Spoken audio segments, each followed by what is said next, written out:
Copy Capital 2018 was a celebration of the life linguistic and a conference which focused on the power of the written word. We thought, instead of just writing about a conference about writers, we'd get people to speak about what they'd learned from the speakers. So, in these interviews, you're going to find 6 attendees. They're going to be agency workers, freelance copywriters, one of the people that organised the event, and they're going to tell you what Copy Capital was like in their words. Okay, my name is Martin J. Williams. Cool, I'm Chloe Marshall and I work for an agency in the Cotswolds called Mark Making. Hi, my name's Peter Stephen. I'm a senior business-to-business technology copywriter. Ettie Holland, under Ettie A. Holland Limited. Hello, I'm Nick from That Explains Things. Look, even says it there. I'm Vikki Ross and I'm a copywriter. Question 1. What's the one piece of advice from Copy Capital 2018 that you're going to use or apply in the year ahead? I don't know, I just got a vibe off the whole day, really, and it's the vibe I wrote that blog piece on, which was leadership, taking control over things you can take control over. Other than the How to Beat Writers blog piece of advice, which is interesting from Faye Walden. Yeah, and I think it's that. It was just such a variety of contributions from the different speakers, and they all said to me, take control, leadership, you know? I'm torn for this one between 3. Our final speaker, James Cross, said in the course of various cool things, make something that is a fair exchange for someone's time, or he made a remark about something being a fair exchange for someone's time, and I had never kind of sort of struck on various marketing stuff from that angle before, and I thought that was a really good way to kind of re-engage your humanity when you've been struggling with a brief for a bit and go, all right, what is a fair swap? I thought that was brilliant. The other one was unlearning is as important as learning, which was Welsh, I think, Scott, which was great. Just a kind of useful thing to take forward. And finally, from Mr. Nick Parker, be more party cannon. I think the biggest takeaway for me was from Scott Morrison's talk, where he talked about copywriters being hackers, makers, teachers and thieves. Interestingly, we're all problem solvers, so when a client comes to us with a brief, we have to hack away at it until we get to the real nub of what needs to be solved. And I think that Scott hit the nail really on the head there, where he was talking about the fact that we have to break down the challenges of the brief so that we can get to what it is that we need to solve and work from there.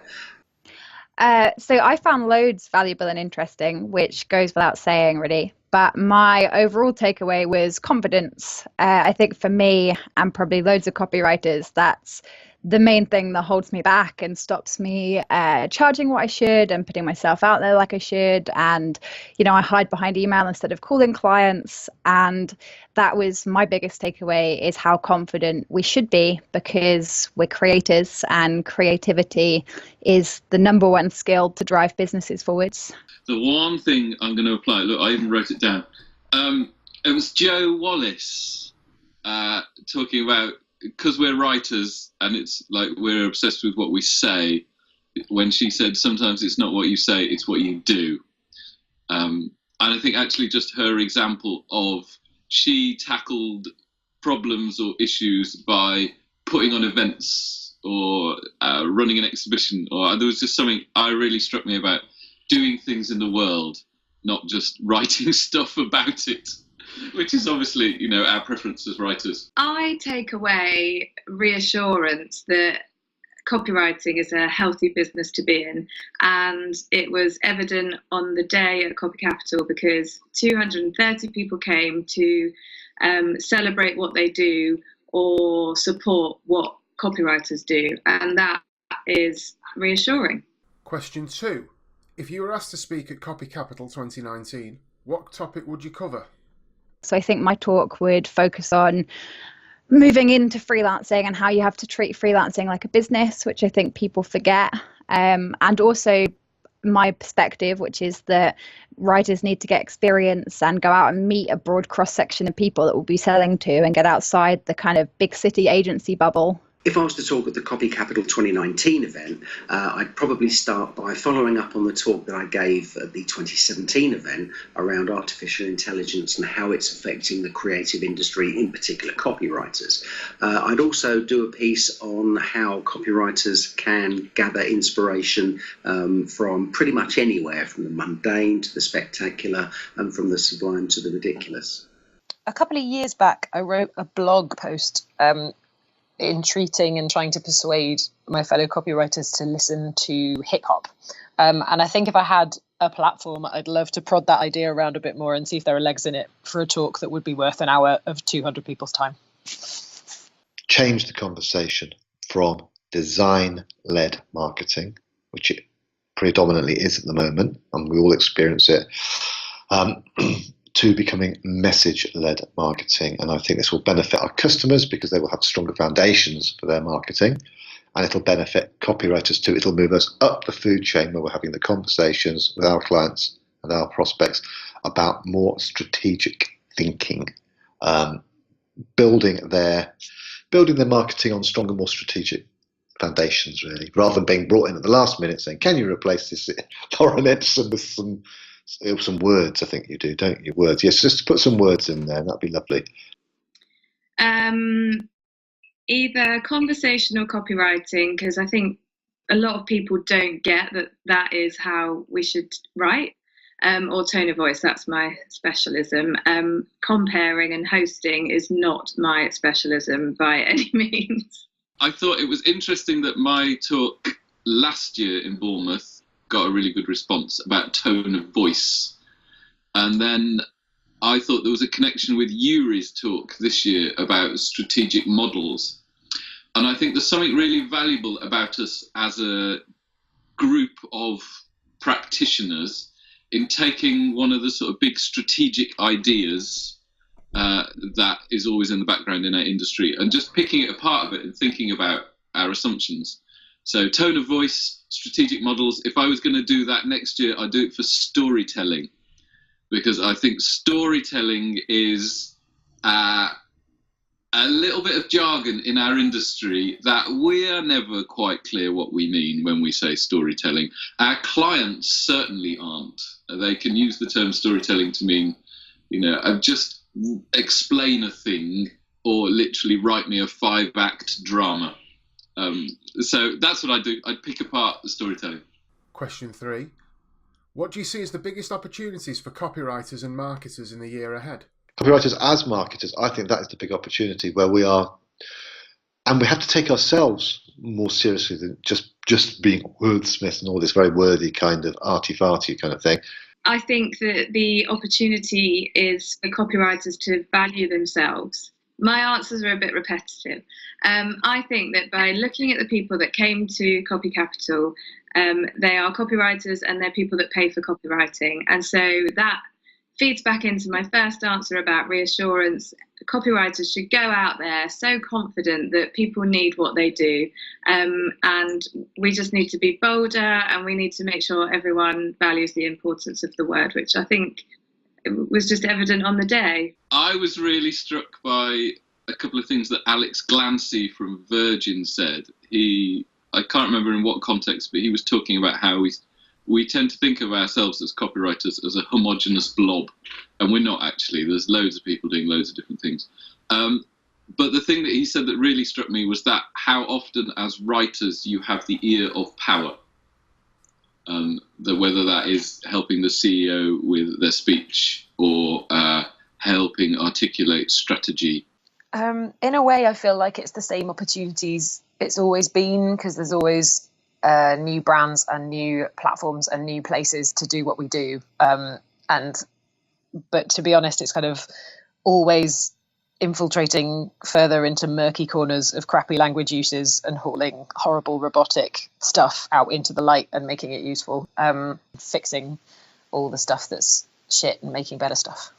One of the biggest opportunities I see for the copywriting community over the coming year is, particularly for freelancers, is collaborating with each other rather than competing against each other for every job that they can find. Work together, peer review, copy edit, and I think for those that are a little bit nervous getting their first draft copy out to their clients, sending something over that having been seen by a colleague will certainly make sure that they get fewer amends coming through. For me, nothing's really changed. I think the biggest opportunity for copywriters and or marketers and or strategists and or whatever you call yourself is to keep being good and getting better and embracing the unique positioning we have. I guess I'm speaking from a freelance perspective, to add that value and that agile mindset, and that, I think creativity is partly agility.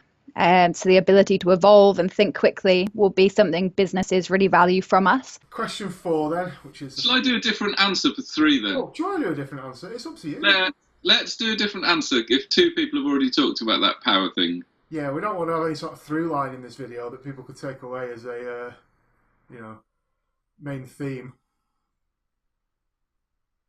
All right then, ask me again. I'll say something different. Question 3 again. What do you see as the biggest opportunities for copywriters and marketers in the year ahead, Nick? Tone of voice.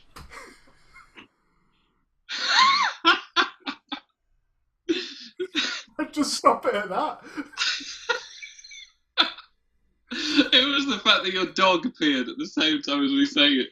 The content marketing is the big thing at the moment, but prescriptive content marketing, can you write a couple of blogs? It's not joined up enough. It's not strategic enough, and I think there are great opportunities there for copywriters to become even more important to their clients, but perceived as even more important by their clients. Question 4. If you didn't or don't call yourself a copywriter, what would you call yourself? Why wouldn't I call myself a copywriter? I'm a copywriter. A copywriter is a salesman who sells on the page, be it a website or a printed page. So I think I would maintain that I'm a salesman through and through. It's just so happens that I do it via the written word. When people start doing this sort of job, they're scared to call themselves copywriters. They start with like, oh, I'm a proofreader, or oh, I will edit your stuff for you. I will edit it. That's what I'll do. I'll fix it. I'll sort it out. So I think copywriter is something that some people kind of earn for themselves really slowly. And for me, it's a really good catch-all for how we use the weird heap of skills that we have that make us good at our jobs. And I'm sticking with it. Copywriter is fine. I don't call myself a copywriter because not everything I write is copy. Recently, I found it's a better way of explaining things is to just talk about what I help people do. So I say I help my clients find their voice, tell their stories, and explain their things. I try and remember to call myself a director of a communications consultancy, which ties back to this idea that I think copywriters, freelance copywriters, need to recognise their business owners. But also I just defer to calling myself a writer. I'd call myself a strategist, Andrew, because referring back to the previous points I made, it's what we do. We happen to use words. We're fortunate enough to have the tools to deploy the strategy, our writing, and the words we use, and the messages we create for our clients. But they're just not created in a void. They exist for a reason, and the reason is because they have a strategic importance. We can be brought into just do a strap line or a block, but no, we're more important than that. We offer more value than that. And so to share that and express it in a way that isn't a storyteller or UX copywriter, I think messaging strategist or something equally pretentious. Just like copywriting should be simple and to the point. I'm simple and to the point. I'm a copywriter. That was Copy Capital 2019, and thanks to everyone that agreed to be interviewed. If you wonder what my answers would have been, my key takeaway is that I need to steal Scott Morrison's hacker, maker, thief way of looking at things. That was fantastic. If I was going to do a talk at Copy Capital 2019, I'd want to cover how it's words that shape a narrative, not images. I think the biggest opportunity facing anyone in any advertising role is just the sheer amount of user data that we now have to analyse. We can use that to really tailor the work we do and improve the quality. And finally, if I didn't call myself a copywriter, I'd probably call myself a salesman, or a salesman in print. So thank you very much for watching this video. If you did enjoy it, like and subscribe. We'll be putting some more videos out later. And don't forget to give it a share on Facebook or Twitter. I've been Andrew Nattan, and thanks very much.